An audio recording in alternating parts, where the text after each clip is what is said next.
영어도 잘 알려주시지만 육아도 되게 잘 하시는 걸로. 그거 아이들한테 물어봐야죠. 아이를 키운다라는 거는 내가 크는 거랑 똑같아요. 자기의 감정을 설명할 수 있는 기회를 주는 것도 저는 굉장히 큰 교육 중에 하나라고 생각해요. 이 아이는 어디 가서도 부당한 대우를 받았을 때 표현을 할 수 있는 아이로 크죠. 그거를 부모랑도 못하면 이 친구는 어디 가서 그런 말을 하지도 못할 거예요. 아이는 자기 밥그릇을 다 갖고 태어난다고 생각해요. 공부일 수도 있고요. 아니면 노래일 수도 있고요. 미술일 수도 있고 체육일 수도 있고요. 중요한 건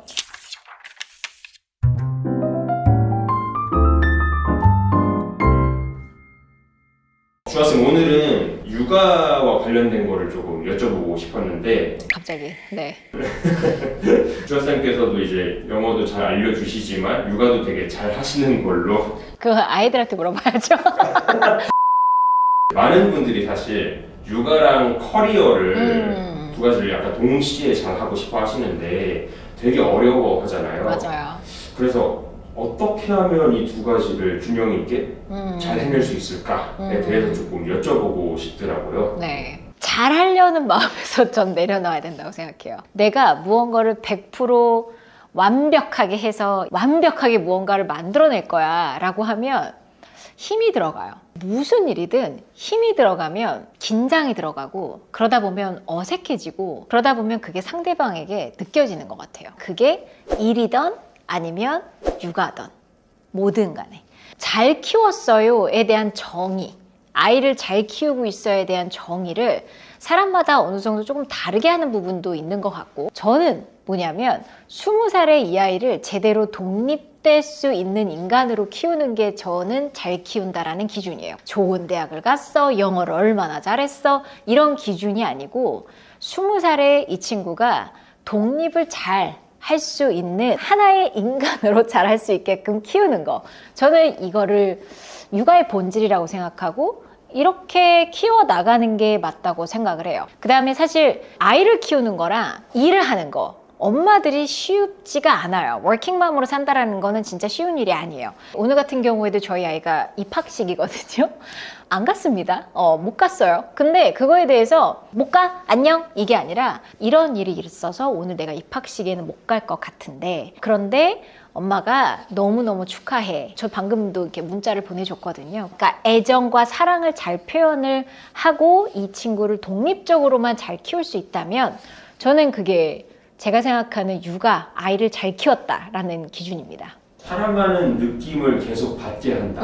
어렵게 느껴질 수도 있을 것 같아요. 맞아. 네, 그래서 이거 좀 현실적인 팁 같은 거 있어요? 저도 어쩔 때는 진짜 아침에 나가가지고 밤 막 11시 막 이렇게 올 때도 있어요. 그리고 주말에도 막 일할 때도 있고, 그러다 보니까 하루에 몇 시간 낼 수 있어요? 이렇게 정할 수는 없는 것 같고, 시간이 많다 그래서 또 사랑을 많이 주는 게 아니거든요. 저도 예전에 일 안 하고 육아만 한 적이 있는데, 그러면 뭔가 더 잘할 것 같고 더 막 할 것 같은데 생각보다 또 그렇지가 않더라고요. 그래서 시간보다 중요한 거는 이 친구가 정말로 내가 사랑을 받고 있다는 거를 느끼게 해주는 것 같은데, 그게 뭘까를 생각해 봤을 때 저도 뭐 대단한 거를 하는 건 아니고, 말을 많이 해요. 사랑한다는 말을 진짜 많이 하고 스킨십을 진짜 많이 하고, 벌써 중학생이긴 한데 아직도 저는 이제 뽀뽀해주고 사랑한다고 얘기해주고 그런 말 되게 많이 해요. 그래서 내가 사랑을 받는구나 실질적으로 그렇게 느끼게 하는 것도 중요하고, 최근에 어떤 추천을 받아서 제가 이제 시작하게 된 게 아이랑 교환일기를 쓰는 거예요. 사랑한다는 말을 시간조차가 안 될 때가 있거든요. 그러면은 교환일기를 쓰는데, 그게 뭐냐면 주제가 쓰여져 있는 그런 일기장을 또 팔더라고요. 그래서 이제 그런 일기장으로 엄마가 생각하는 너의 장점은 이거야. 너는 이걸 좋아하지? 나는 이걸 좋아해. 그러니까 서로 알아가는 거예요. 엄마는 이런 거 할 때가 제일 재밌더라. 나 나중에 너랑 이거 하고 싶어. 엄마는 나를 이런 거 하는 걸 좋아하는구나 하면서 이제 그 친구도 나는 엄마랑 이런 걸 하는 게 좋아. 서로 알아가는 시간이 필요한 거고, 이걸 하는 데 있어서 정말 저는 시간이 막 새벽에 나가서 새벽에 오는데 언제 합니까? 안 되기 때문에 그래서 못해요가 아니라 내가 지금 상황은 이런데 그러면 어떻게 할 수 있을까? 안 되는 게 아니라 어떻게 할까로 우리가 초점을 바꾸면은 그 안에서 또 막 발견을 해냅니다. 우리 아이가 제일 좋아할 때를 생각해보면 갑자기 뜬금맞게 선물하기 카톡 기능 너무 좋잖아요. 이런 걸 통해서 사랑을 내가 되게 하고 있고 너를 생각하고 있고 너의 관심사에 관심이 많고, 혹은 시간을 내기도 해요. 정말 피지컬하게 시간이 필요할 때가 있어요. 진짜 계속 이러고 있을 때가. 그럴 때는 저는 여행을 갑니다. 2박 3일이라도 가서 이 친구랑만 계속 얘기하는 거예요. 이제 아들도 있고 딸도 있는데 가족여행으로 가면은 생각보다 에너지가 분산이 돼요. 얘한테도 얘기해야 되고 쟤한테도 얘기해야 되고 그러면 엄마 막 나도 얘기해 나도 봐줘 막 이런단 말이에요. 하나이랑만 가는 거예요. 하나이랑만 가서 정말 얘랑 계속 얘기를 하는 거죠. 그러면은 오롯이 사랑을 이제 느끼는 거거든요. 그래서 우리는 생각보다 시간이 많다고 해서 더 잘해주는 건 아닌 것 같아요. 아무래도 사람이다 보니까 근데 아이도 그렇고 선생님도 그렇고 약간 마음의 여유가 없을 때도 있을 것 같아요. 그러니까 엄마한테 칭얼대고 싶은 시즌도 있을 것 같고 선생님 입장에서도 일이 너무 치여서 아이들의 말을 좀 잘 못 들어줄 때가 있을 것 같은데 이럴 때 좀 멘탈 관리를 어떻게 하시는지 좀 궁금해요. 저도 그랬던 적이 당연히 있었고 지금도 그렇죠. 이게 아이를 키운다라는 거는 내가 크는 거랑 똑같아요. 막 이렇게 올라올 때가 있어요. 와 근데 이 화를 못 참고 터트릴 때 있죠. 당연히 터트릴 때가 있어요. 근데 바로 미안하다고 해요. 그러니까 내가 생각해도 이건 감정적으로 내가 했을 때가 있어요. 교육적인 차원이 아니라 내가 생각해도 이렇게까지 할 필요 없었는데 이럴 때가 있어요.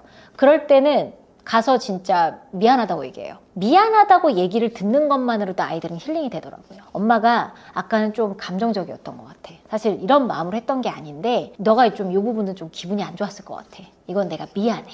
이렇게 얘기하면 아이들이 이렇게 받아들여요. 아 엄마도 엄마가 처음이라서 그렇잖아요. 우리도 뭐 엄마 교육받은 거 아니잖아요. 그렇죠? 그러니까 당연히 미숙한 건 당연한 거고 그거에 대한 스트레스를 받을 필요도 없을 것 같아요. 아이들한테도 그 얘기를 해요. 엄마도 엄마가 처음이라서 너한테 하는 데 있어서 미숙할 수 있어. 하지만 내가 미숙할 때 내가 생각해도 미숙하다고 생각하면 너가 말해줘. 이렇게 말을 해서 정말 아이가 막 이렇게 말하는 적도 있어요. 엄마 근데 이거는 이거는 좀 심했던 거 아니야? 막 이렇게 얘기할 때가 있어요. 저는 그래서 어디서 네가 약간 이런 게 아니라 그 말을 하는 그 모습이 되게 대견하다고 생각해요. 자기가 생각하는 그거를 어른한테 사실 표현하는 게 쉬운 일은 아니거든요. 근데 그걸 하는 데 있어서 막 이렇게 기분 나쁘게 반항하듯이 이런 게 아니라 조근조근 자기의 감정을 설명할 수 있는 기회를 주는 것도 저는 굉장히 큰 교육 중에 하나라고 생각해요. 넌 그렇게 생각하는구나. 미안해. 이렇게 반응을 하면 이 아이는 어디 가서도 부당한 대우를 받았을 때 표현을 할 수 있는 아이로 크죠. 그래서 그거를 부모랑도 못하면 이 친구는 어디 가서 그런 말을 하지도 못할 거예요. 하지만 나이스하게 하는 방법을 배워야죠. 요즘에는 진짜 그 유튜브에도 자녀 교육, 육아 관련된 수많은 전문가들이 진짜 나오시는 것 같아요. 맞아요. 근데 이제 저는 이제 안 해본 사람으로서 되게 어떻게 해야 될지 헷갈리는데 요거에 대해서는 어떻게 생각하세요? 부모가 가져야 되는 철학? 부모가 가져야 되는 철학은 제가 생각할 때는 하나의 독립적인 개체로 생각해야 되는 나를 너무 투영하지 않았으면 좋겠어요. 내가 이런 결핍이 있어서 내가 이런 걸 못했어서 나는 영어를 못했으니 너라도 해야 돼. 내가 이런 대학을 못 가서 너무 힘들었으니 너라도 가야 돼. 이거는 나의 감정을 투영하는 거거든요. 투영해서 해야 되는 입장은 나의 의지와는 상관없이 무언가를 해야 하는 경우가 생길 수 있어요. 예를 들어서 저는 어렸을 때 바이올린이 되게 배우고 싶었어요. 근데 저희 엄마의 꿈이 뭐가 있었냐면 본인은 이제 음악 교육이나 이런 걸 못 받으셨었던 시대잖아요. 아들이 태어나면 바이올린을 가르치고 딸이 태어나면 피아노를 가르칠 거야. 본인이 생각한 그림이에요. 그런데 아들과 딸이 태어났네? 그래서 정말 아들한테는 바이올린을 가르치셨고 저는 피아노를 가르쳤어요. 나는 피아노가 싫다 그랬어. 나 피아노 배우고 싫은데 바이올린 하면 안 돼. 막 안 돼. 이거는 엄마가 정해놓은 거라서. 그러니까 이런 것들이 많다라는 거예요. 나의 감정을 아이에게 투영한다거나 내 꿈을 실현하게끔 잘못 얘기하면 이용한다거나. 그래서 제가 생각하는 건 아이는 자기 밥그릇을 다 갖고 태어난다고 생각해요. 저는 초등학교 1학년부터 뭐 중학생, 고등학생, 재수생, 대학생, 청년들을 또 뽑는 그 CEO로도 살고 있잖아요. 어떤 친구를 어떻게 키우고 싶어요? 라고 한다면 만약에 제가 초등학생만 딱 가르쳤다. 그러면 그 프레임 안에서 갇힐 것 같아요. 대학 입시만 가르쳤다. 그러면 성적을 잘 내서 좋은 대학 보내는 이게 제일 중요하겠죠. 그런데 대학생도 가르쳐보고 또 명문대생도 가르쳐보고 아닌 친구들도 가르쳐보고 그 다음에 명문생들도 뽑아보고 아닌 친구들도 뽑아보고 해봤을 때 중요한 건 본인이 원하는 게 뭔지를 확실하게 아는 거, 그걸 갖고서 꿈을 펼쳐나갈 수 있고 문제가 생겼을 때 그 문제에 굴복하지 않고 이거 어떻게 해결하지? 를 생각할 수 있는 그런 친구들, 그리고 그거에 대한 플랜을 짤 수 있는 그런 친구들이 정말 그 직원으로 뽑아보니까 일도 잘하고 공부를 잘하고 못하고가 중요한 게 아닌 것 같아요. 우리도 그렇잖아요. 학과를 나와보니 그 학과대로 사는 사람 몇 명이나 있고 그렇잖아요. 살다 보니까 우리 삶이 이렇게 좀 펼쳐지는 느낌이 있거든요. 그래서 무언가를 딱 정해서 너는 의사가 돼야 돼, 너는 선생님이 돼야 돼, 이거는 우리가 정하는 게 아니에요. 이거는 이제 우리가 투영하는 거잖아요. 그래서 제가 생각할 때는 자기의 꿈을 펼쳐나갈 수 있게끔 열어주는 거, 그게 부모가 할 일이고, 개인적으로는 어느 정도 자기 밥그릇을 다들 갖고 태어난다고 생각해요. 공부도 재능이에요. 공부일 수도 있고요, 아니면 노래일 수도 있고요, 미술일 수도 있고 체육일 수도 있고요. 다 잘하기는 쉽지 않아요. 그거를 다 잘하는 무언가를 우리가 원하고 바라는 순간 아이는 너무 힘들어져요. 오히려 그 전 천재성이 더 떨어질 거라고 생각해요. 저는 사실 아이들한테 공부해, 좋은 성적 받아, 이거 해야 돼 라는 말을 조금 못해요. 요즘 10년 후의 세상이 어떻게 될지 나도 모르겠어요. 저 같은 경우는 그랬거든요. 저 때는 선생님이 되게 최고의 직업이었어요. 저도 선생님이 꿈이라고 얘기를 했던 것 같아요. 근데 지금도 그런가? 예를 들어서 유튜버라는 직업이 옛날에는 없었잖아요. 근데 갑자기 생겼어요. 이제는 AI 시대가 왔잖아요. 어떤 일은 사라질 수도 있어. 근데 내가 그 일을 하라고 내가 막 시켜서 그 일을 하는 사람으로 만들었는데 딱 되니까 그 일이 사라졌어. 기술이 발전해서. 이 친구의 원망을 내가 어떻게 받아들여야 돼? 약간 그런 마음도 큰 것 같아요. 그러다 보니까 공부를 시키고 하는 데 있어서도 이 정도는 우리가 알고 살아야 되지 않아? 정도를 저는 하기는 해요. 왜냐하면 안 할 수는 없으니까. 예를 들어 수학 문제를 푼다고 생각해봐요. 넌 지금 1학년인데 벌써 3학년과 해야 되고 그게 중요한 게 아니라 최근에 느끼는 거예요. 수학은 왜 해야 되냐면 살다 보니 계속 문제에 막혀요, 우리는. 저도 사업을 하고 뭘 하다 보니까 문제에 막힐 때가 있어요. 그랬을 때 그냥 주저앉는 사람이 있고 아닌 사람이 있어요. 이걸 어떻게 해결하지? 이 문제를 어떻게 해결하지? 이렇게 막 생각하는 사람이 있어요. 그런데 아이들은 이 나이에 그런 경험을 가질 일이 별로 없죠. 근데 수학이라는 과목은 그런 경험을 우리가 해볼 수 있는 일인 것 같아요. 그래서 수학 문제를 풀다가 모르겠어요.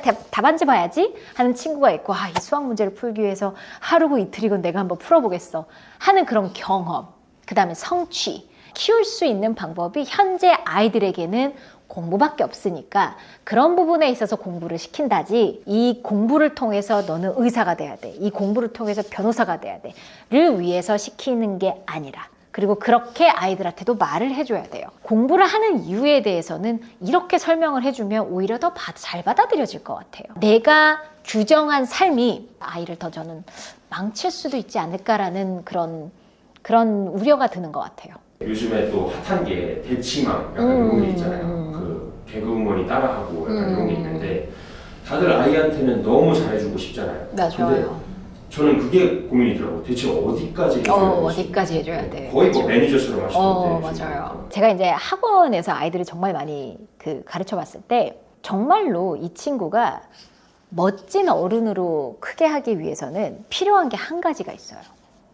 그게 뭐냐면 결핍이에요. 결핍을 안 만들어 주려고 엄마들이 너무너무 애를 써요. 아직도 기억나는데 저희 아들이 이제 7살 때 한글을 몰랐어요.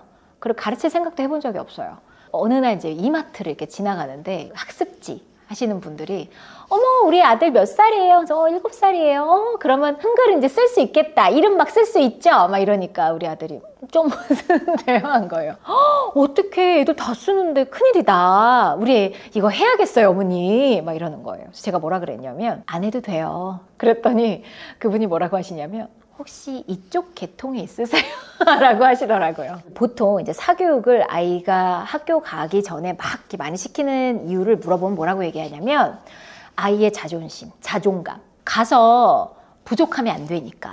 그러면 아이가 자존감이 떨어지니까 그 자존감을 지켜주기 위해서 미리 다 알고 가게 해야 돼 라는 마음으로 사교육을 시키는 거거든요. 근데 저는 공부를 못 해보는 경험도 중요하다고 생각해요. 그 결핍도 중요하다고 생각해요. 결핍을 느껴본 친구들이 나는 공부를 잘하고 싶어, 이 결핍이 싫어 하는 친구들이 알아서 공부를 해요. 근데 물론 이럴 수도 있어요. 난 공부 못해도 쟤 잘한다. 나는 그걸 결핍을 못 느껴. 엄마만 느끼지.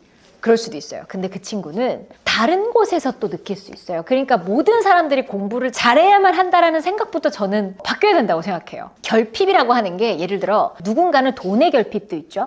누군가는 성장의 결핍이 있고 누군가는 교우관계의 결핍이 있고 사람마다 다 그 결핍 때문에 사실은 저는 살아간다고 생각하거든요. 근데 사람마다 그런 결핍들이 있어요.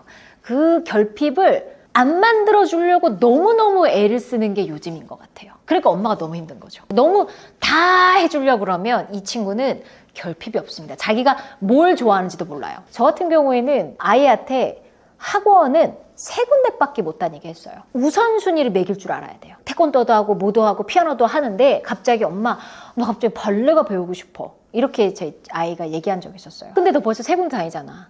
그 이 중에서 뭘 끊을래? 이 중에서 끊을 정도는 또 발레가 그렇게 막 우선순위를 생각하는 거예요. 그래 네가 발레를 안 해봤으니까 얼마나 좋은지는 모르잖아. 한 번 정도는 한 달 정도는 겹쳐서 다닐 수 있게끔 해줘요. 그리고 한 달 뒤에 결정하게 해요. 자 이제 한 달 다녀보니 어때? 뭐 하나 끊어야 돼 너는. 그러면 우선순위를 정합니다. 그러면서 이 친구가 좋아하는 거를 스스로 생각하게 할 수 있는 기회를 주고 우선순위를 매길 수 있는 그런 능력을 키워주는 거예요. 일단은 생각할 수 있는 시간이 없어요. 사람은 생각하는 여유가 필요해요. 그래야 창의적인 생각을 할 수 있고 뭘 좋아하는지 뭘 싫어하는지를 알 수 있고 결정할 수 있는 능력이 생겨요. 그거를 해주는 게 저는 부모라고 생각해요. 그러면 어디까지 우리가 해줘야 되냐는 이게 나이에 따라 다르죠. 이제 갓 태어난 애한테 자 독립심을 키우고 네가 혼자 기저귀를 한번 갈아보면 이럴 수는 없잖아. 그쵸? 할 수 있는 만큼 점점 시켜야 되는데 저는 이제 아이들한테 뭐라고 얘기하냐면 너는 크고 있지. 너가 크는 만큼 엄마는 늙고 있어 라고 얘기해요. 나의 활동성은 점점 힘들어져. 신체적으로. 너는 점점 크고 있어. 너가 큰 만큼 엄마가 늙은 만큼 내가 했던 거를 너는 한 해 한 해 위임해서 가져가야 돼 라고 얘기를 합니다. 엄마가 다 해줄게. 근데 그거 언제까지 할 건데요? 언제까지? 우리가 얘보다 더 보통은 빨리 죽는 게 맞는 거잖아요. 그럼 이 친구는 내가 죽으면 어떻게 살아요? 그래서 내가 죽어도 얘가 오롯이 아주 멋진 어른으로 살 수 있게끔 만드는 게 저는 그게 부모라고 생각해요.